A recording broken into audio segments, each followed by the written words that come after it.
네, 안녕하십니까. 최성민입니다. 네, 오늘도 네, 11시 20분부터 12시 20분. 좀 뭐 일찍 끝날 수도 있습니다만 매주 월요일부터 목요일 여러분들한테 시황 전략 그리고 종목들을 소개하는 그런 시간입니다.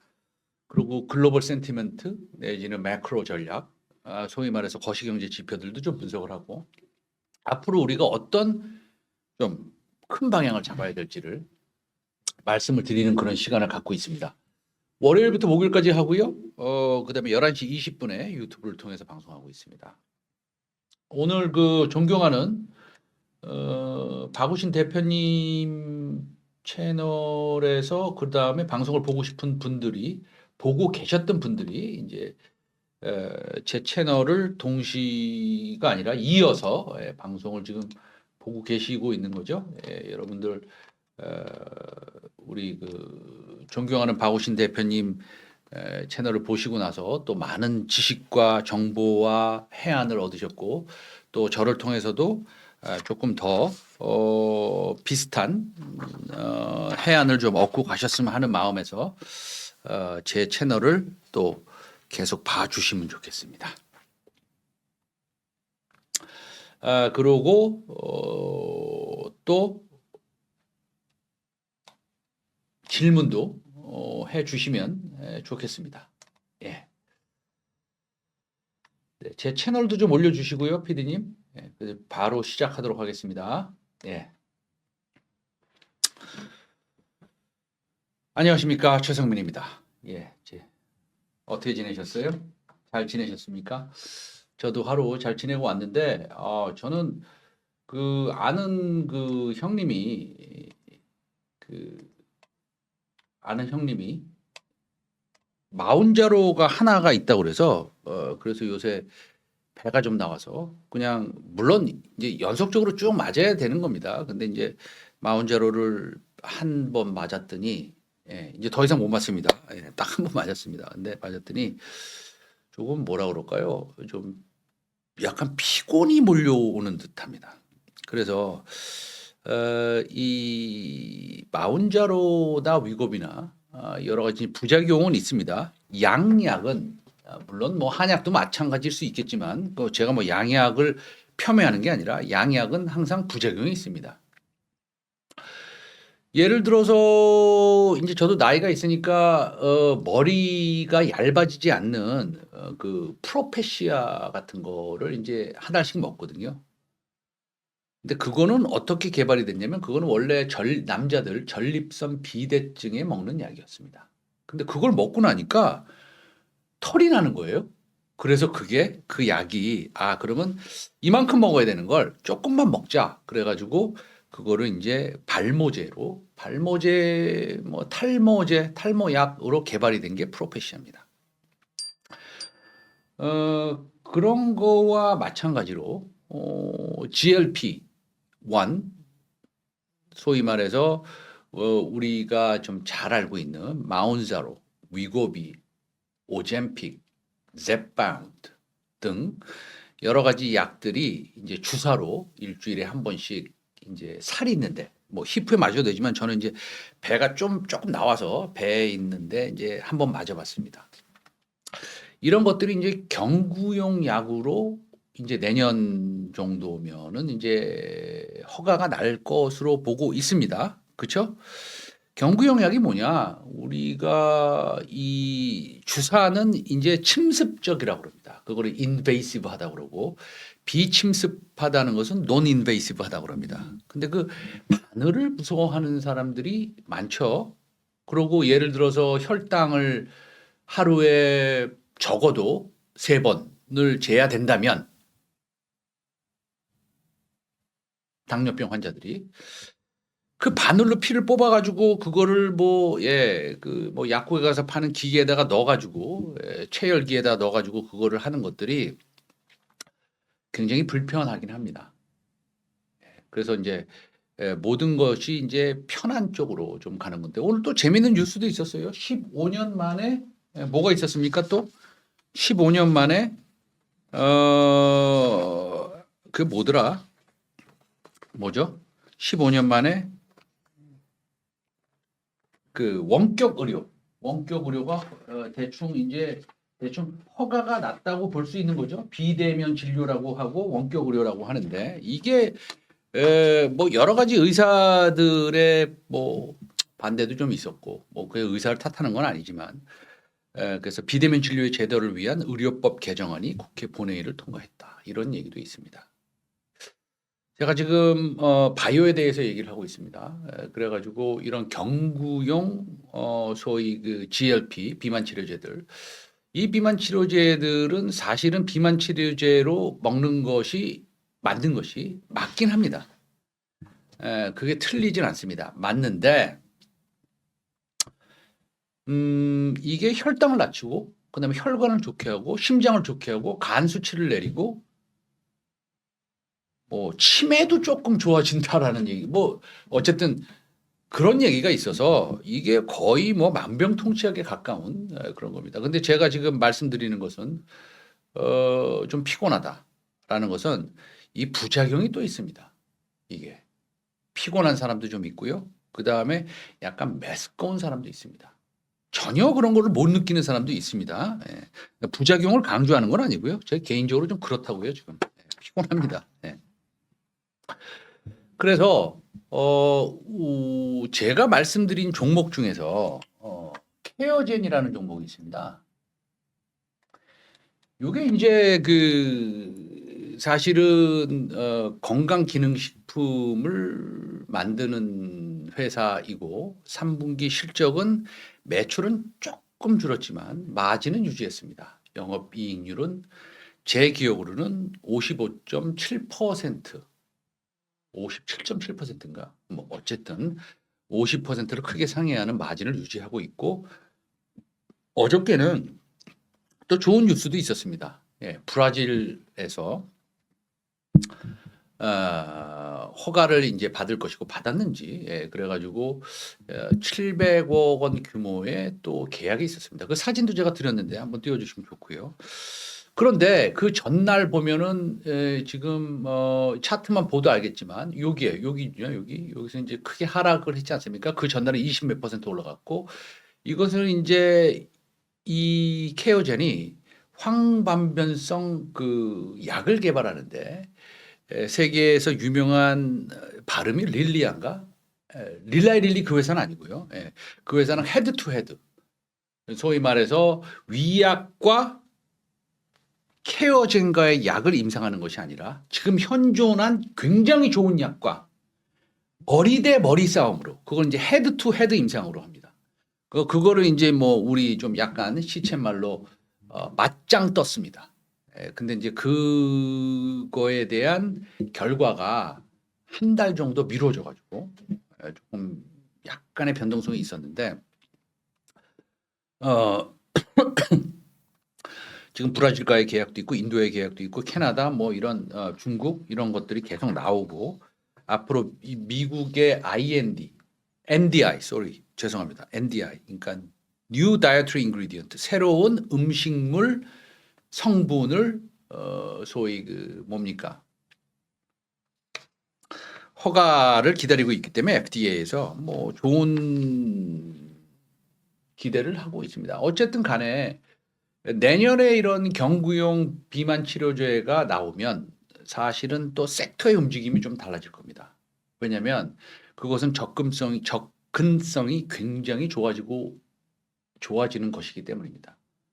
우리가 주사로 맞는 것보다 이렇게 섭취 경구용으로 먹으면 얼마나 좋습니까? 그래서 이제 그런 것들이 나올 것이고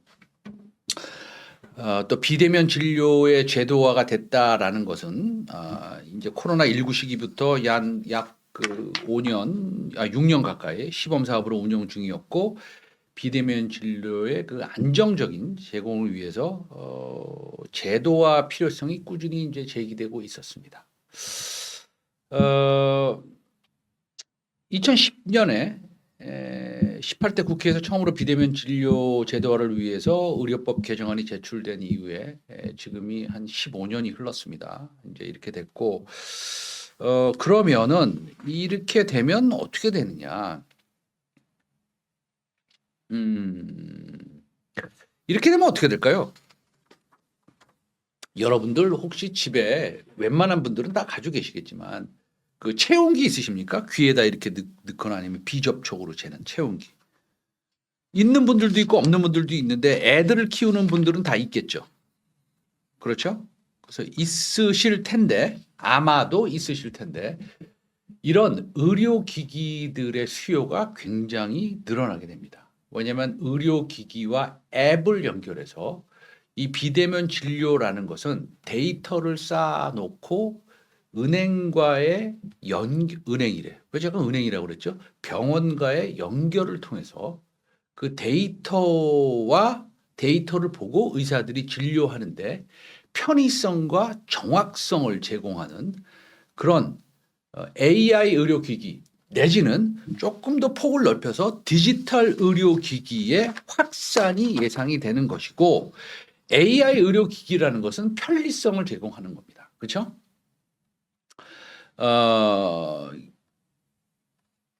그렇습니다. 그래서 굉장히 이것은 이제 이 섹터에 굉장히 중요한 전환점이다라고 말씀을 드릴 수 있습니다.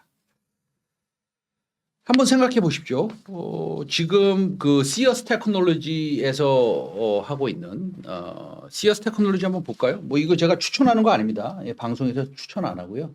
시어스 테크놀로지 주가를 봐도 지금 뭐 엄청나게 좋은 모습 보이고 있고 오늘 좀 조정을 받고 있습니다만 이 회사는 AI 머신러닝을 개발해서 초음파 심장을 갖다가 소위 평가하는 것이고 그 평가되는 데이터가 자연적으로 앱에 연동이 돼서 앱에 연동이 된 것들이 병원에서 볼 수 있게끔 데이터가 쌓아가는 소위 말해서 정말 순수한 AI 의료기기라고 할 수 있습니다.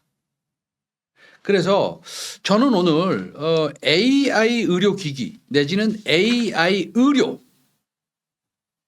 대해서 한번 좀 초반에 좀 말씀을 드리고 있는 것입니다. 게다가 인공지능이 개발한 단백질 신약도 이제 나오고 있습니다.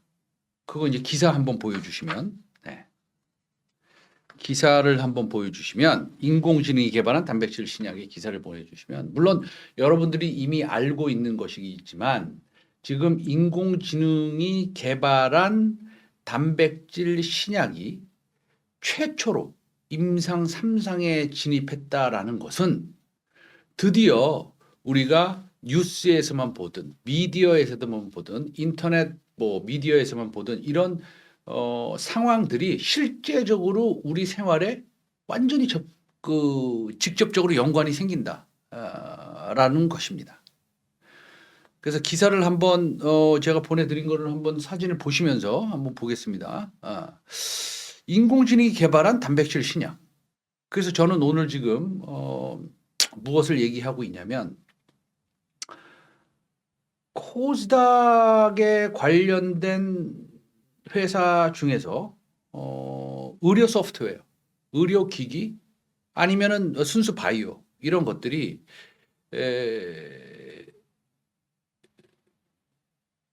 시장의 크기도 상당히 커지고 있습니다만 실제적으로 우리 생활에 들어오고 있다라는 겁니다. 여러분들이 다 건강하시고 그러시겠지만 여러분들 주변에 아니면 제 주변에 아픈 사람들도 많을 겁니다. 그래서 실제적으로 피부로 못 느끼고 계실지는 모를 수도 있지만 지금 비대면 진료가 제도화됐고 지금 보시는 인공지능이 개발한 단백질 신약이 나오고 있고 여러 가지로 상당히 이제는 우리 생활에 밀접하게 연관되어 있다고 하는 겁니다. 말로만 들었던 인공지능이 개발한 신약이지 이게 임상 3상으로 진입할지 누가 알았겠습니까? 저 사람이 마이크 넬리라는 사람인데 제너레이트 바이오메디신 최고 경영자입니다. AI가 개발한 단백질 신약이 임상 3상에 진입했다. 이것은 세계 최초다. AI 신약 개발 시장이 연구 단계를 넘어 환자 치료의 단계에 들어선 것이다. 임상 3상이라는 것은 뭐 거의 2상까지는 성공했다는 거 아닙니까? 그렇죠? 임상 3상이 요번에 세계 40여 개국에서 1,600명의 환자를 대상으로 진행된다. 이렇게 기사가 나오고 있습니다. 이 회사가 그냥 뭐 지나가는 그런 회사가 아니라 제너레이트 바이오메디슨은 암젠 아시죠? 노바티스 글로벌 빅파마랑 하고 있고 그다음에 앤더슨 암센터 뭐 세계적인 암센터죠. 이런 암센터 로즈웰 파크 암센터 세계적인 암센터 공동 연구를 하고 있다라는 것입니다. 그래서 기본적으로 이제는 집에 조금 뭐 만성 질환이 있으신 분들, 만성 질환인 것은 보통은 뭐가 있습니까? 아주 쉽게 제가 의사는 아닙니다. 그러나 아주 쉽게 뭡니까? 고혈압, 그렇죠? 고혈압. 그다음에 또 뭐가 있을까요? 고혈압 있고 당뇨 있죠, 당뇨. 또 뭐가 있을까요? 제 생각에는 관절염 어떻습니까? 관절염. 고혈압, 당뇨, 관절염. 고혈압, 당뇨, 관절염. 물론 뭐 치매도 있습니다만 치매를 평가하는 것은 쉽지 않을 겁니다. 그건 정말 쉽지 않을 겁니다. 치매는 왜 치매 치료제가 나오기가 어려운지 아세요? 이건 뭐 약간 3,000% 빠지는 건데 왠지 아세요? 이런 겁니다. 내가 열이 났어. 타이레놀을 먹었어. 38도에서 36.7도로 떨어졌어. 굿이야. 데이터가 딱 나와. 내가 치매야. 치매약을 먹었어. 이 사람이 좋아졌는지 나빠졌는지 평가하기가 어렵다는 겁니다. 물론 어버버버 거리다가 무슨 아나운서나 앵커처럼 이렇게 강의를 할 정도로 되면 그건 차이가 많이 나죠. 그러나 치매약 중에 그런 게 어디 있습니까? 조금 나아지는 거죠. 그 조금 나아지는 거. 예를 들어서 치매에 걸리신 분이 이거를 들었다가 노는 거하고 이거를 뭐 이렇게 흔드는 거하고 그 객관적인 그 정량 평가가 쉽지가 않아서 치매가 그래서 치매약이 나오기 어려운 겁니다.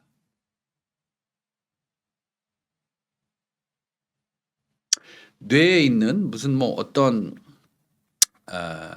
예를 들어서 뭐 미토콘드리아가 짧아졌다가 그게 이제 끊어졌다가 다시 나서 계속 짧아지는 것을 방지하는, 왜냐하면 치매 걸린 사람은 뇌에 있는 미토콘드리아가 짧아진다라는 그런 게 있으니까 그런 걸 갖다 방지하는 그런 약을 만들어서 이거를 길게 계속 유지할 수 있으면 이건 치매약이 된다라고 하는 그런 약간 모르겠어요. 그런 간접적인 뭐 제가 볼 때는 제가 무슨 뭐 생물학과 무슨 저기 박사학위 출신은 아니지만 이런 것들은 있습니다. 그래서 치매약이 어려운 겁니다. 치매를 판단하기. 예를 들어서 뭐 위에 장애가 있으면 위에 염증이 있다. 그러면 염증 수치를 피 검사를 해가지고 염증 수치가 뭐 12다. 근데 약을 먹어서 염증 수치가 4로 떨어졌다. 그러면 이 약이 듣는구나 하는데 뭐 똑같은 얘기 계속 하는 거죠. 제가 지금 치매는 그게 어렵다라는 겁니다. 그래서 지금은 비대면 진료의 제도화가 됐고 그다음에 인베이시브한 게 싫고 침습적인 게 싫고 비침습적인 게 좋고, 그렇죠? 비침습적인 게 좋으니까 이제는 마운자로나 위고비를 배에다나 히프에다가 뭐 허벅지에다 찔리지 않고 이제는 먹는 약으로 가고, 그 다음에 의사를 직접 방문하지 않아도 집에 있는 PC나 아니면은 뭐 이런 마우스도 마찬가지입니다. 이런 마우스도. 그러니까 마우스를 통해서 자기의 혈압을 잴 수 있다면, 마우스를 통해서 예를 드는 겁니다. 마우스를 통해서 혈압을 잴 수 있다면 어르신이나 저나 뭐 아이들도 고혈압이 있을 수 있으니까 잴 수 있다면 이 데이터가 바로 의사한테 간다면 그건 비대면 진료가 성공하는 것이고, 그러나 이 데이터가 확실하냐라는 것은 이 마우스를 통해서 혈압을 잴 수 있는 그런 수준까지 올라가야 되니 AI 의료기기의 발전이 굉장히 그쪽 섹터가 큰 도약이 있을 것이다. 라는 것이죠. 네. 저기 질문을 뭐 이제 그래서 이제 그러면 이제 종목 얘기를 하고 뭐 이렇게 되는 거죠. 네, 오늘 한국경제TV를 통해서 지금 많이 들어오신 분들이 있는데 질문 있으시면 질문해 주시고요. 혹시 한국경제TV를 통해서 저를 보시는 분들 중에서 이 사람 처음 본다. 이 사람 뭐 하는 사람이지? 라고 하시는 분들은 한번 1번 한번 쳐주십시오. 우리 채널에 지금 계시는 분 말고 1번 한번 쳐주십시오. 인사드릴게요. 이정은님, 정영수님, 현명아님, 강지혜님, 맘알와님, 보태성님, 안녕하십니까. 어서 들어오세요. 한국경제TV를 보시는 분들 중에서 1번 쳐달라고 그러면 안 쳐주시는구나. 다 아시는 분, 한 번이라도 봤다 이 말씀이시죠? 네, 알겠습니다. 감사합니다. 한 번이라도 봐주셔서. 네, 그리고 제 채널이 위에 있으니까요. 그 채널 클릭해서 제 채널로 넘어오시면 제가 더 감사하겠습니다. 현재 수백 명이 계신데 여기 제가 한번 더 올려주세요. 한번 제 채널 한번 올려주시면 그거 클릭하면 똑같습니다. 방송은. 근데 이제 제 채널에서 보시는 것을 제가 희망하니까. 그래서 그런 그 AI 의료기기를 만드는 회사 중에서 어떤 것들이 좋은가라는 것을 한번 보자라는 얘기를 하고 싶다라는 겁니다. 제가 오늘 방송 제목이 코스닥 리스크온입니다. 지금 코스닥이 어느 정도 지금 돼 있는지 일단은 코스닥이 어느 정도 돼 있는지 코스닥 vs 코스피 대 코스닥 그거 차트를 한번 올려주시고 코스닥 얘기를 좀 한번 해볼게요. 왜냐면은 오늘의 제목이 코스닥 리스크온 아닙니까? 어저께도 코스닥 아주 사기 좋은 기회다, 시기다, 뭐 이렇게 좀 얘기를 했습니다. 이것은 뭐냐면요. 중간에 빨간 줄을 말씀드리면 요거는 코스닥이 잘 들으시면은 이해가 이제 편합니다. 코스닥이 코스피에 비해서 얼마나 주가가 지수가 더 높은지 낮은지를 표시하는 겁니다. 과거의 10년 평균을 보면요. 저 빨간색이 평균입니다. 다시 말씀드리면 코스피가 이렇게 한번 얘기할게요. 100% 올라갔을 때 편하죠? 자, 코스피가 100% 올라갔을 때 코스닥은 과거 10년의 평균이 저 빨간 줄입니다. 92% 정도 올라갔습니다. 다시 말씀드릴게요. 저 빨간 줄은 코스닥이 코스피 대비해서 얼마나 따라가는지에 대한 퍼센티지입니다. 코스피가 100% 올라갔을 때 저 빨간 줄이 10년 평균이니까 92% 올라갔습니다. 그러면 저건 평균이고 코스닥이 얼마나 코스피보다 잘했는지, 코스닥이 얼마나 코스피보다 못했는지를 보면 과거 10년 동안 저 파란색을 보면 됩니다. 2015년에는 저 빨간 100%를 돌파했으니까 코스피보다 좀 좋았고요. 그 다음에 예를 들어서 2020년도에도 코스닥이 코스피보다 좀 좋았습니다. 2022년 10월을 보면 11월을 보면 빨간 줄보다 밑에 있기 때문에 코스닥이 코스피보다 못했고요. 2022년 3년 4년 요때를 보면 그때는 좀 괜찮았습니다. 자, 이 차트가 좀 어려우시면 그냥 이것만 보겠습니다. 맨 오른쪽에가 지금 2025년 11월입니다. 과거의 평균, 저 빨간 줄보다 훨씬 많이 내려가 있습니다. 그 뜻은 뭐냐면 간단합니다. 되게 쉽게 해석할 수 있습니다. 코스피가 굉장히 좋았다. 코스닥은 나빴다. 라는 겁니다. 그러면 여기서 또 유추할 수 있는 것은 코스피의 대형주가 굉장히 좋았다. 중소형주는 나빴다라는 겁니다. 그러면 여러분들 이걸 보고 어떤 거를 생각하십니까?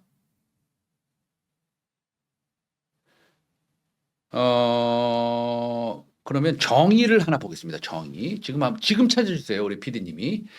평균 회귀, mean reversion이라는 평균 회귀라는 단어를 찾아서 정의를 한번 올려주십시오. 평균 회귀라는 것은 주가가 올라갔다 내려갔다 하는 게 주가고 사이클도 올라갔다 내려갔다 하는 게 사이클입니다. 그래서 언젠가는 평균에 다가간다라는 게 평균 회귀의 mean reversion의 정의입니다. 지금 2025년 11월 말을 보면 말도 안 되게 코스닥이 코스피에 뒤처져 있고 저 빨간색 평균에도 훨씬 더 못 미쳐 있습니다. 그러면 상식적으로나 이 세상이 크게 바뀌지 않는 이상 저 차트는 저 파란색 줄은 저 빨간색으로 평균 회귀할 것입니다. 평균 회귀한다라는 것은 두 가지 의미를 두고 있습니다. 여기서. 첫째, 코스피가 떨어져서 저 줄이 올라오는 것처럼 보인다라는 부정적으로 생각할 수도 있습니다. 그러니까 예를 들어서 이런 거죠.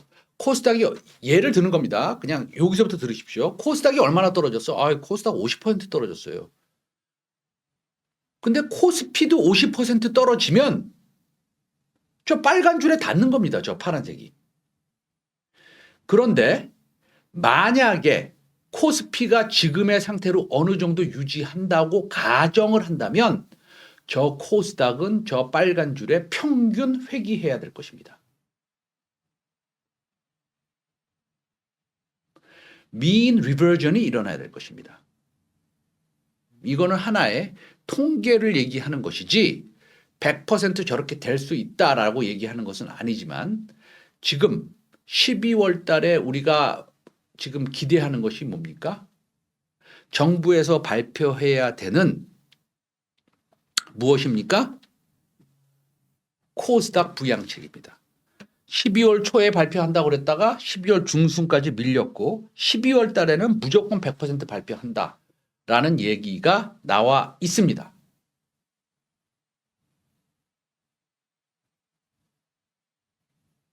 그렇기 때문에 이 평균 회귀는 극단적인 값이 나타난 뒤에는 다시 평균적인 값으로 돌아가는 경향입니다.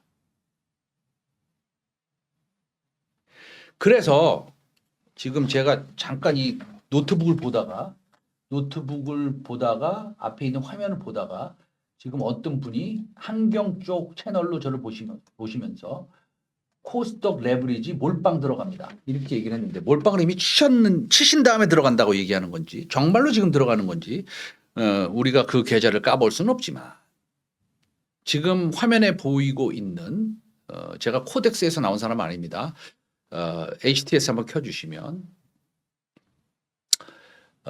코덱스에서 나온 상품도 있고요. 미래에서 나온 상품도 있고 삼성에서 나온 상품도 있다라는 거 신한에서도 아마 있을 수 있다라는 거 이런 거 말씀드립니다. 코덱스 코스닥 150 레버리지를 제가 홍보하는 건 아니고요. 가장 물량이 거래가 잘 되는 거라서 제가 했습니다. 코드 번호 233740.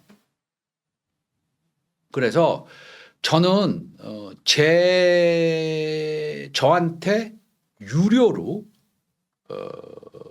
돈을 내고 어드바이스를 구하시는 제 고객님들한테는 233740을 추천하고 있습니다. 여러분들한테는 추천 못합니다. 여러분들은 제가 그랬다는 것만 알고 계시면 됩니다. 그렇죠? 네.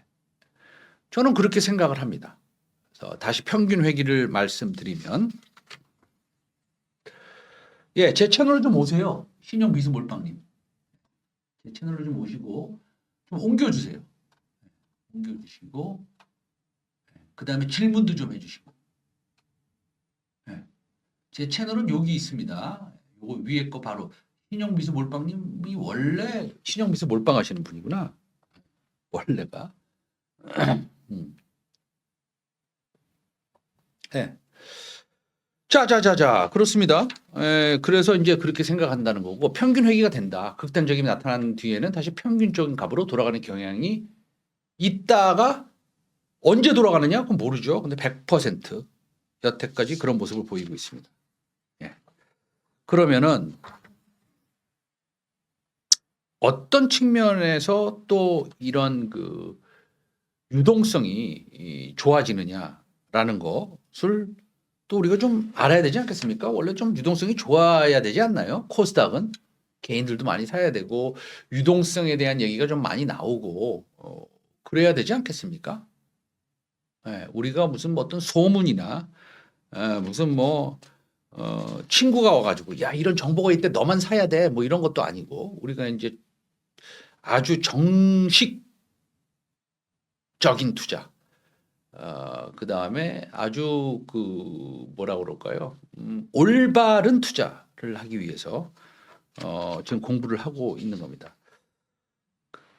유동성은 뭐 계속 좋아지고 있습니다. 하나의 뉴스를 보면 여러분들이 다 아시는 내용이지만 그래도 그냥 체크만 하고 가겠습니다. QT가 종료됐습니다. 한번 올려주시죠. QT가 종료됐습니다.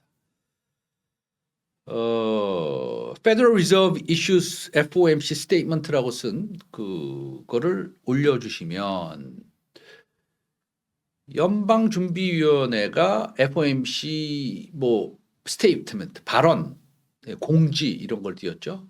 그래서 이제 노란 줄을 보시면 넘어가겠습니다. 읽는 거는 QT가 완전히 정리가 됐습니다. QT는 뭡니까? Q 양적 quantitative T 타이트닝 긴축 QT가 종료가 됐다. 이것은 이미 알려져 있는 내용이고 오늘부로 종료가 된다고. 그 다음에 실질적으로 보면 지금 월에 500억 불뿐이 QT를 안 하고 있었기 때문에 엄청난 유동성이 갑자기 쓰나미처럼 몰려온다라고 얘기하지 않습니다. 그러나 종료됐다는 것은 우리가 알고 있어야 되는 사실이고 의미가 있다라는 것을 말씀을 드리겠습니다. 아이고 힘드네요. 구독 좋아요 한번 하고 30초만 쉬겠습니다. 저도. 빅샷 라이브와 함께하고 계신 여러분, 좋아요와 구독 잊지 말고 꼭 눌러주세요. 의료기기 AI, 바이오에 대해서 얘기를 하고 있는데 근데 그게 다 이제 연결이 돼 있다라는 거죠. QT가 종료가 됐죠. 그 다음에 코스닥의 부양책이 있죠. 그 다음에 아까 mean reversion, 평균 회귀가 일어날 가능성이 높죠. 이런 것들이 제가 따로따로 어떤 이슈를 얘기하는 것이 아니라 코스닥이 올라갈 수 있는 그런 경제적인 상황, 그 다음에 모멘텀 이런 것들을 말씀을 올리는 겁니다. 그래서 다 제가 따로따로 얘기하고 갑자기 3,000%로 빠지는 것 같지만 실제적으로는 그런 겁니다. 게다가 비대면 진료도 제도화돼서 15년 만에 국회 본회의를 통과했다라는 것은 우리가 예를 들어서 비대면 진료 테마주가 뭐지?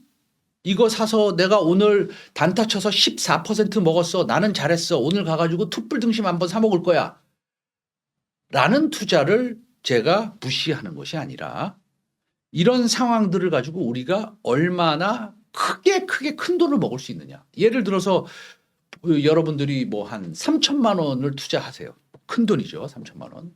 물론 뭐 3억을 투자하시는 분도 있겠고 3조는 아니구나. 30억을 투자하시는 분은 있겠지만 이런 것들을 뭐 300만 원 사가지고 뭐 17% 먹어가지고 아 오늘 50만 원 벌었어.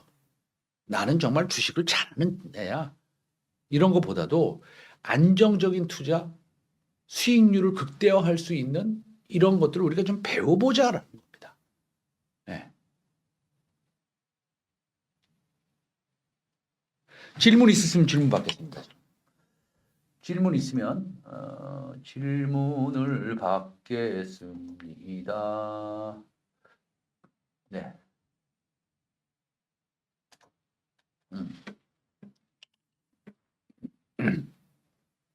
질문 없으시고요. 네.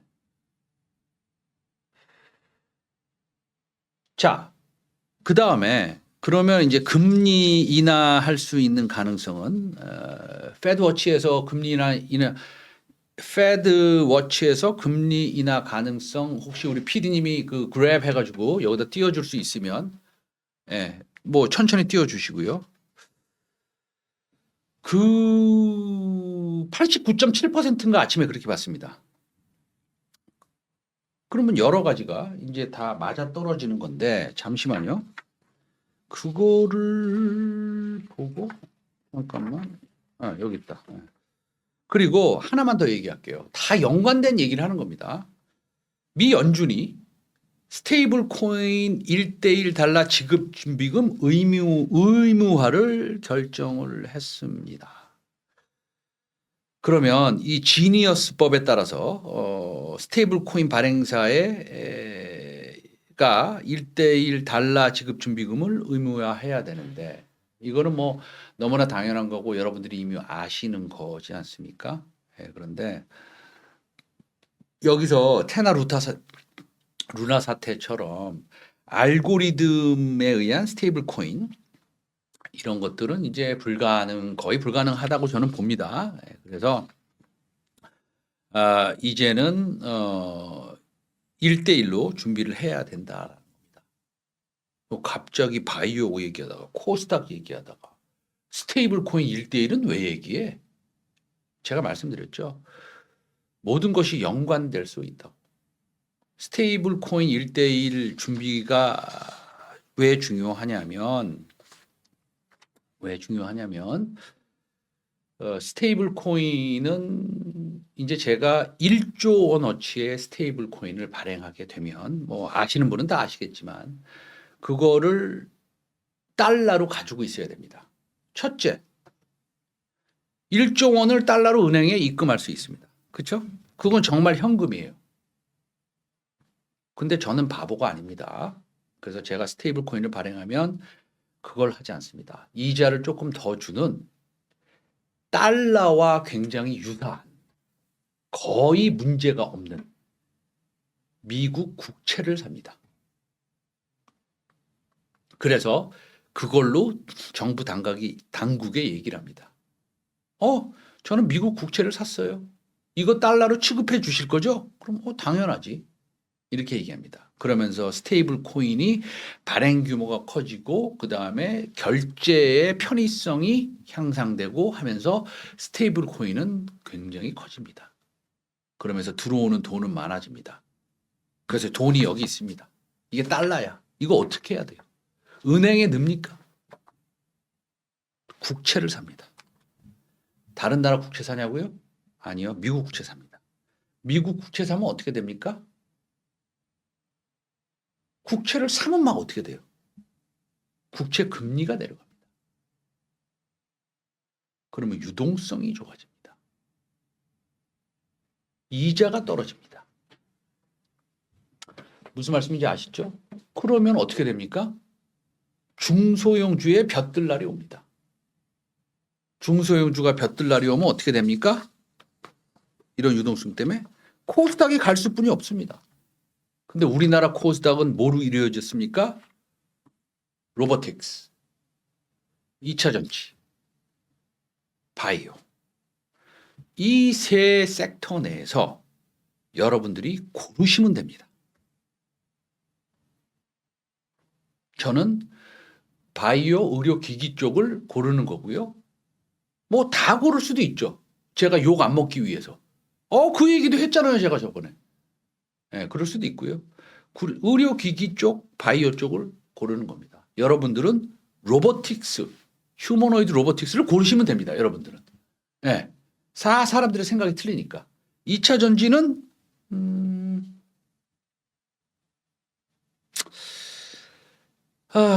선뜻 뭐 고르기가 좀 그러네요. 네.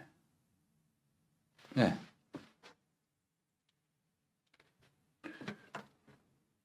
코스피 중소형주도 편승할 수 있을까요? 뭐 편승 야, 이게 굉장히 좋은 질문이면서 어려운 질문이네. 그럴 수 있다고 저는 보고 있습니다. 그렇죠? 이제 그렇게 생각을 하고 있습니다. 그래서 중요한 건 뭡니까? 데이터를 쌓아야 된다. 두 번째 뭡니까? 편해야 된다. 의료기기가. 예. 그렇죠? 편해야 되죠. 예. 그다음에 시장이 커야 된다. 대중적이어야 된다. 대중적이어야 된다. 시장이 커야 된다는 뭐 마찬가지인 것 같아요. 예를 들어서 굉장히 희귀병에 걸린 사람이 어떤 뭐 새로운 바이오 의약품을 만났다라고 한다면 만들었다 한다면 그거는 조금 뭐 시장이 좀 그렇잖아요. 그렇죠? 근데 고혈압 당뇨는 이거는 뭐 끝장이죠. 이 세상에 그다음에 뭐 좀 농담으로 얘기하면 대머리 약이 나오면 끝장이겠죠. 예를 들자면 그렇죠? 예. 그 사람 안 계시나? 갑자기 생각나네. 위너님이 갑자기 제가 방송하는데 튀어나오셔가지고 제 머리카락이 가발이다. 뭐 이렇게 얘기를 해가지고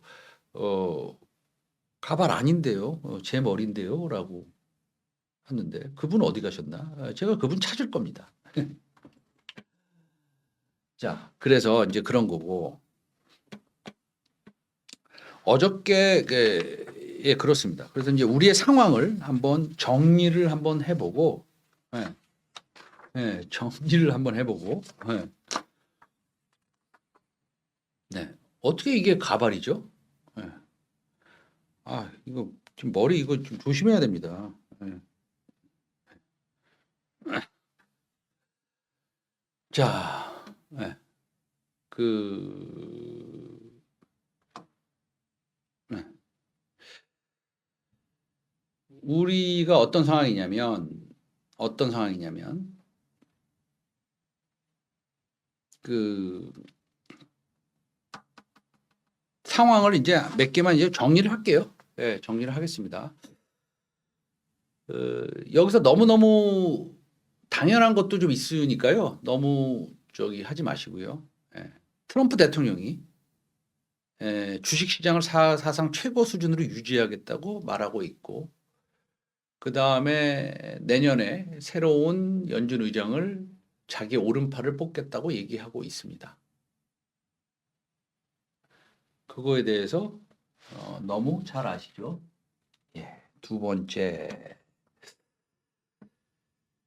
M7 기업들이 연간 대충 한 6천억 달러의 규모의 캐펙스를 집행하고 있고 여러분들이 너무 잘 아시지만 지금 인플레이션이 3%가 넘어가는 상황에서도 12월 달, 1월 달 금리 인하의 가능성은 굉장히 높습니다. 12월 달은 대충 90%에 가깝습니다.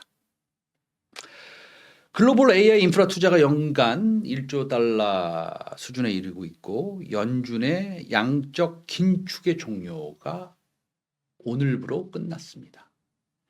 QT가 종료됐다는 얘기죠. 우리나라에서는 코스닥 부양책을 만들고 있고 MSCI 디벨롭 마켓에 들어가기 위한 외국인 계좌 등록 제도도 바꿨습니다. 굉장히 중요한 겁니다. 여러분들 듣기 싫으시고 따분하셔도 한 번 더 얘기하겠습니다. MSCI 디벨롭 마켓을 들어가기 위한 외국인의 계좌 등록 프로세스도 바꿨습니다. 어쩌면 잘하면 내년에 우리나라가 워치리스트 MSCI 선진국 지수 관찰 대상국에 올라갈 수도 있습니다.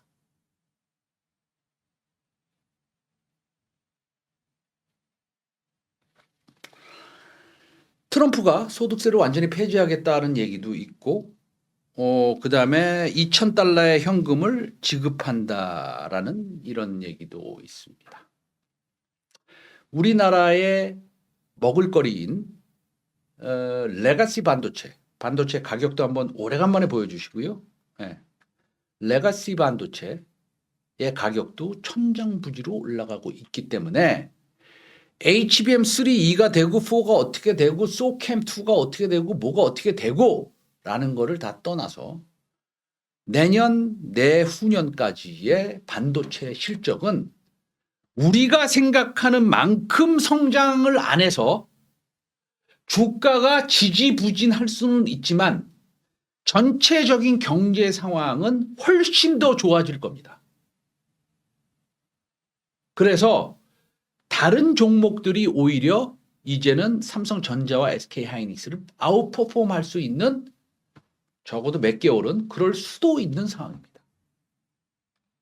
이런 모멘텀에 우리가 어떻게 맞설 수 있겠습니까?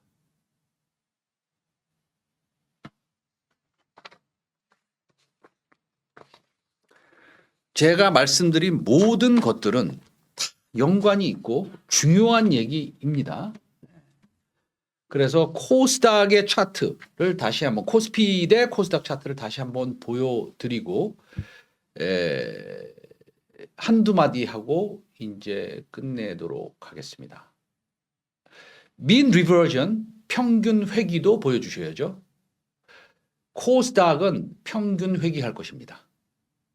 두 가지 방법이 있습니다. 아까 정의 내린 거 평균 회귀 정의도 올려주시고요. 코스닥은 평균 회귀할 것입니다. 두 가지 방법이 있습니다. 첫째, 코스피가 박살이 나야 됩니다. 여러분들 그걸 원하십니까? 그렇지 않습니다. 그리고 코스피가 박살이 날 가능성이 있습니까? 어떻게 있죠? 반도체 가격이 막 떨어지고 갑자기 삼성전자하고 SK하이닉스가 내일부터 공장을 증설하는 게 돌아가나? 공장 만드는데 2년 걸려요. 여기서 갑자기 반도체 가격 보여주세요. 탁탁 봐야 돼, 우리가. 머리에 들어가려면. 코스피가 망합니까? 망할 수가 없어요. 그럼 다시 전에 차트로 돌아가서 코스닥이 평균 회귀할 수뿐이 없다라는 겁니다. 코스닥이 평균 회귀하려면 어떻게 해야 됩니까? 어떻게 해야 돼요? 바이오가 올라가든지 뭐 2차 전지가 올라가든지 로보트가 올라가든지 올라가야겠죠. 뭐든지. 여러분들이 좋은 섹터를 골라서 저한테 알려주세요. 네.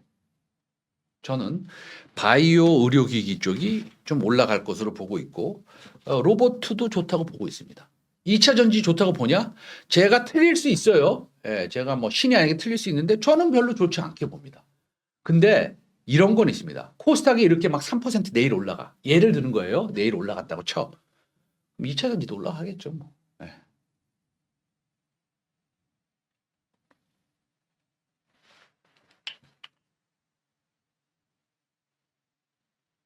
네. 알겠습니다. 네, 감사합니다, 여러분. 그래서 의료기기 쪽에서는 저는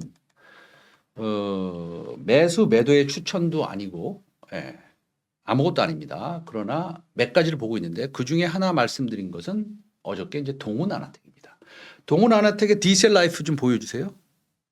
그 기구 좀 보여주세요. 디셀 라이프. 예. 동훈 라이프의 침습, 타액, 예, 디셀 라이프 좀 보여주세요. 이게 지금 여러 가지로 맞물려 있습니다. 첫째는 비침습입니다. 이것은 타액으로 타액으로 당을 재는 거죠. 예, 당을 재는 거고 바늘이 필요 없습니다. 예, 그런데 과거 2년 전에 얘네들이 이걸 만들었어요. 그래서 저는 탐방을 갔을 때 이런 얘기를 했습니다. 무슨 얘기를 했냐? 아니 2년 전에 만들어 놓고 여태까지 뭐 하셨어요? 알고 보니까 야 이게 조금 그런 게 알고 보니까요. 그 얘네들이 AI를 개발을 했어요. AI를.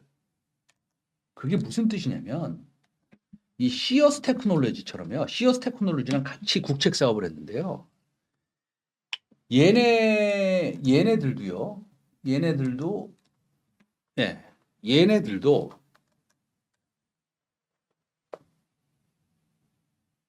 AI 머신 러닝을 통해서 소위 말해서 초음파를 잡아내는 거예요. 아까 디셀 라이프로 다시 가면 디셀 라이프 사진을 다시 보여주면 이거는 좀 골 때리잖아요. 이게 왜 그러냐면요. 옛날에는 이 반도체 칩 가지고만 그냥 잰 거예요. 다시 말하면 이런 겁니다. 여러분들 이해를 좀 돕기 위해서 설명할게요. 여러분들 테슬라가 자율주행을 하는데 하드웨어로는 뭘 씁니까? 하드웨어로는 카메라를 쓰죠. 맞으면 1번 쳐주세요. 네, 시간 별로 안 남았습니다. 네. 카메라를 쓰죠. 그러면 맞으면 1번 쳐주시고 카메라로 그러면은 소위 그 자율주행을 합니까? 카메라로 자율주행을 합니까? 여러분들은 그렇게 생각하세요? 예? 카메라로 자율주행을 여러분들은 그렇게 생각하십니까? 카메라로 자율주행하는 거 아닙니다. AI 데이터로 자율주행을 하는 겁니다. 그걸 조금 설명드리면 카메라는 그냥 인식을 하는 거예요. 저기에 꼬마가 지나가고 있다. 저건 꼬마다. 그러면 AI는 어떻게 분석을 하냐면요. 저 꼬마하고 비가 오니까 제가 뛰어가는데 몇 초가 걸릴 것이다. 그렇기 때문에 나는 저 카메라로 하드웨어로 인식을 했지만 내 소프트웨어 AI는 뒤에서 브레이크를 밟을 때 지금 밟아야겠다. 그게 바로 자율주행입니다. 근데 AI 소프트웨어를 여기에 넣는 과정이 필요했던 겁니다. 시어스 테크놀로지는 심초음파로 가서 실적을 잘 내서 이렇게 10배가 올라갔고요. 동훈 아나텍은 같이 했는데 이제 이분들은 이쪽으로 가서 시기만 조금 늦어지는 겁니다. 비즈니스의 특성이 틀리니까.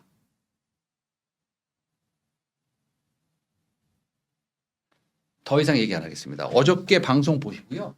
어저께 방송 보시고 스스로 공부해 보시고 제 말이 이상하다라고 한다면 공매도를 쳐주십시오.